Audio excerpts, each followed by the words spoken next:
আজ আমি পঞ্চম শ্রেণী আমার গণিত 40 পাতার অঙ্কগুলো করে দেখাবো। এখানে এক দাগে রয়েছে একটি ঝুড়িতে 13,220টি লিচু আছে, এরকম 5টি ঝুড়িতে কতগুলো লিচু আছে।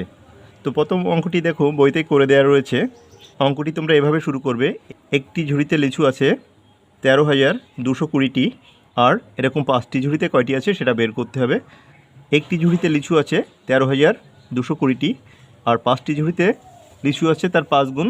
তাহলে সংখ্যাটিকে আমাদের 5 দিয়ে গুণ করতে হবে, আর 5 দিয়ে গুণ করলে 5-এর সাথে যখন শূন্য গুণ করছি 5 শূন্য শূন্য, 5 দিনও 10-এর শূন্য, হাতে 1, সে হাতের একটি কিন্তু এখানে রয়েছে।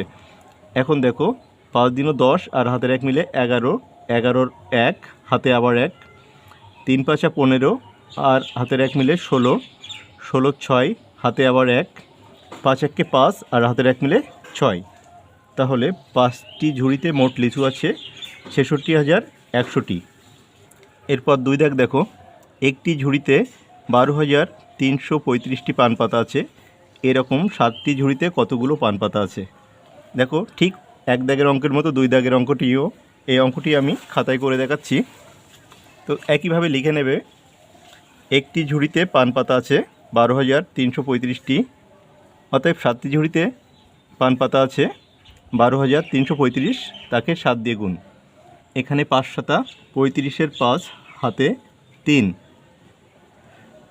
3 7 21 আর 3, 24-এর 4, হাতে 2, 3 7 21 আর 2, 23-এর 3, হাতে আবার 2, 7 দিনও 14 আর 2, 16 6, হাতে এবার 1, 7 1 7 আর 1 8। তাহলে 86,345টি। তাহলে 7টি ঝুড়িতে মোট পান পাতা আছে 86,345টি। এরপর 3 দাগ দেখো, একটি ট্রাক 8,201টি আনারস নিয়ে জলপাইগুড়ি থেকে কলকাতায় যায়, এরকম 12টি ট্রাকে কতগুলো আনারস নিয়ে যাওয়া যাবে। তো এটাও কিন্তু একই টাইপের অঙ্ক, গুণ করে বের করতে হবে। তাহলে এভাবে লিখবে, একটি ট্রাকে যাবে 8,201টি, আর 12টি ট্রাকে যাবে তার 12 গুণ। তাহলে 8,201কে 12 দিয়ে গুণ করতে হবে। তো গুণটি দেখো, 2কে 1 দিয়ে গুণ করলে 2 1 2, 2-এর সাথে শূন্য গুণ করলে 2 0 0, 2 দিনও 4 আর 8 দিনও 16। তাহলে এখানে সংখ্যাটি পেলাম আমরা 8,201-এর সাথে 2 গুণ করে। এরপর আমরা 8,201কে এবার এখানে দশকের ঘরে রয়েছে 1, তার মানে 10 দিয়ে গুণ করব। আর 10 দিয়ে গুণ করলে এখানে একটা শূন্য চলে আসবে। এখন 1 দিয়ে বাকি সংখ্যাগুলোকে গুণ করব। 1 1কে 1, 1-এর সাথে শূন্য গুণ করলে 0, 2 1কে 2 আর 8 1কে 8। যোগ করলে কি দাঁড়ায় দেখো, এখানে 2, এখানে 1, এখানে 4, 6 আর 2 8, আর 8 আর 1 9। তাহলে কি পেলাম আমরা, 12টি ট্রাকে 98,412টি আনারস যাবে। এরপর 4 দাগ দেখো, একটি মোটর বাইকের দাম 35,225 টাকা, দুটি মোটর বাইকের দাম কত। তাহলে একটি বাইকের দাম যদি 35,225 টাকা হয়, দুটির দাম হবে এর 2 গুণ। খুবই সহজ অঙ্ক। তো অঙ্কটি এভাবে লিখে নেবে, একটি মোটর বাইকের দাম 35,225 টাকা, আর দুটি মোটর বাইকের দাম 35,225, তার নিচে 2 পাতিয়ে গুণ করে দেবে। 5 দিনও 10-এর শূন্য, হাতে 1, 2 দিনও 4 আর হাতের 1 মিলে 5, 2 দিনও 4, 5 দিনও 10-এর শূন্য, হাতে 1, 3 দিনও 6 আর 1 7। তাহলে 70,450 টাকা।